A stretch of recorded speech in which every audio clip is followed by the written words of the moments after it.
Saya menjemput yang berhormat N25 Kepayan. Terima kasih Datuk Speaker. Ya, Terima teruskan. kasih atas peluang untuk membahas dasar kerajaan yang dibentangkan oleh Tuan Yang Terutama Yang di-Pertua Negeri Sabah pada 16 Mac minggu lalu. Secara am, dasar kerajaan 2022 masih lagi merangkah pembangunan melalui pendekatan sektoral yang terbukti tidak berkesan untuk mencapai matlamat pembangunan mapan ataupun Sustainable Development Goals. Pendekatan sektoral menghasilkan kerja dalam silo di mana kadangkala sektor tersebut bersaing untuk mendapatkan sumber kewangan dan sumber manusia yang terhad. Yang berhormat, jam sekarang menunjukkan tepat 12.30. Yang berhormat boleh sambung semula jam 2 petang nanti ya. YB N25 Kepayan. Oleh kerana N25 Kepayan tadi tidak habis, maka di sini saya bagi masa untuk menghabiskan ucapan beliau dalam masa 10 minit. Terima kasih Datuk Speaker atas peluang membahas dasar kerajaan yang dibentangkan oleh TYT. Saya sambung tadi, secara am, dasar kerajaan 2022 masih lagi merangka pembangunan melalui pendekatan sektoral yang terbukti tidak berkesan untuk mencapai matlamat pembangunan mapan ataupun Sustainable Development Goals. Pendekatan sektoral menghasilkan kerja dalam silo di mana kadangkala sektor tersebut bersaing untuk mendapatkan sumber kewangan dan sumber manusia yang terhad. Secara am juga, selari dengan pindaan perlembagaan persekutuan yang mengukuhkan taraf sama kepada Sabah dengan Sarawak dan Malaya, saya sarankan agar semua pihak terutama kerajaan tidak lagi menggunakan istilah negeri bila merujuk kepada Sabah dalam semua dokumen rasmi atau tidak rasmi, kecuali ianya sudah menjadi panggilan atau nama rasmi. Datuk Speaker, mengenai rancangan untuk menubuhkan 400,000 hektar ladang hutan menjelang 2035, persoalan saya ialah di manakah lokasi tanah untuk ladang hutan tersebut? Kerisauan saya ialah jika ini melibatkan pindaan enactment hutan bagi membolehkan hutan semula jadi dijadikan ladang hutan. Adakah kemungkinan ini boleh menjadi satu strategi untuk membalak dan alasan menanam pokok di hutan simpan? Kita harus sedar bahawa peladangan bukanlah cara pembangunan mapan seperti yang ditunjukkan dalam sektor kelapa sawit di mana kita bergantung kepada buruh asing tetapi rakyat Sabah pula kekal menganggur. Dasar kerajaan hanya menyebut perkembangan awal kanak-kanak secara ringkas. Adakah terdapat dasar yang lebih menyeluruh daripada anak-anak kita?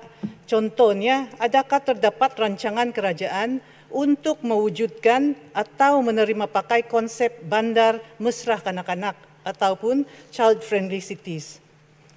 Juga terdapat hanya perenggan kecil nombor 38 mengenai wanita dan ianya memberi tumpuan kepada ibu tunggal yang cenderung menstereotip kategori wanita yang perlukan simpati. Pendekatan holistik mesti digunakan pakai di mana semua dasar dan program pembangunan harus sensitif gender dan memastikan bahawa terdapat hasil yang sama untuk lelaki dan wanita. Tumpuan sepatutnya adalah untuk memastikan jantina diarus perdanakan dalam keseluruhan jentera kerajaan yang merancang dan menyampaikan pembangunan. Sudah tiba masanya untuk menggalakkan pendekatan yang lebih inklusif terhadap pembangunan wanita kerana selain ibu tunggal, terdapat ramai wanita lain dan keluarga mereka yang memerlukan sokongan untuk menjamin kualiti hidup yang baik. Persoalan lain saya, apakah dasar yang digunakan pakai untuk mempromosikan wanita dalam kepimpinan utama membuat keputusan? Adakah kerajaan bersetuju untuk menggunakan kuota 30%? Di kebanyakan masyarakat luar bandar, cenderung stereotip dari segi peranan wanita dalam kepimpinan masyarakat, contohnya JPKK, di mana jawatan seperti setiausaha ataupun biro kebajikan diberikan kepada wanita. pengukuran kepimpinan wanita perlu dilihat melalui bilangan wanita yang memegang jawatan seperti pengerusi dalam JPKK ataupun bilangan wanita dilantik sebagai ketua adat. Datuk Speaker, saya juga ingin bertanya tentang 10 kampung yang dipilih untuk menjadi perintis pembasmian miskin tegar seperti dinyatakan dalam peringgan 34. Apakah asas pemilihan kampung ini dan adakah terdapat data asas bagi kampung-kampung tersebut? Nampaknya pembasmian kemiskinan juga hanya dilihat dari perspektif luar bandar. Adakah terdapat dasar atau program untuk menangani kemiskinan bandar? Walaupun saya memuji ketepatan dasar kerajaan 2022 dan penjajaran dasar tersebut kepada rancangan Malaysia ke-12, satu lagi komponen penting yang tidak disentuh ialah dasar mengenai kesihatan mental, terutamanya semasa fasa pemulihan ini memandangkan Sabah mempunyai isu kesihatan mental tertinggi di Malaysia. Apakah dasar dan peruntukan belanjawan untuk ini? Datuk Speaker, tanah adat bagi orang asal merupakan asas ekonomi dan kelangsungan hidup. Saya menyambut baik pengeluaran geran tanah simpanan perkampungan kepada komuniti orang asal. Namun, pengeluaran geran tersebut mungkin hilang maknanya jika tanah hak asasi ataupun native customary rights to land tidak diperkukuhkan dengan pindaan undang-undang dan memperkenalkan dasar bagi melindungi hak tanah asasi dan sebuah tribunal tanah untuk mengendalikan pertikaian hak tanah adat ditubuhkan.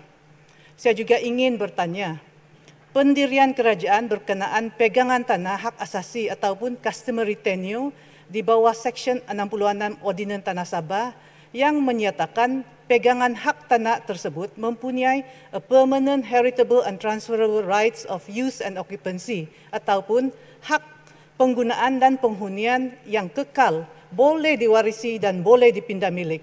Mengapakah ramai anak negeri yang berhak melalui customary tenure masih dicabar oleh jabatan kerajaan dan didakwa di mahkamah?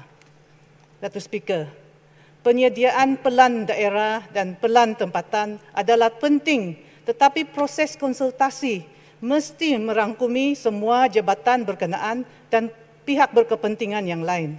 Jangan pula selepas draft pelan disediakan, kita perlu balik ke drawing board kerana ada jabatan yang tidak melengkapkan maklumat yang penting dalam pelan tersebut. Dalam pada itu, saya ingin bertanya, bilakah pelan tempatan Penampang akan digezet? Di kawasan Penampang dan khususnya di Dun Kepayan, tanah runtuh dan banjir luar biasa disebabkan perubahan iklim dan pembangunan pesat yang tidak teratur semakin kerap.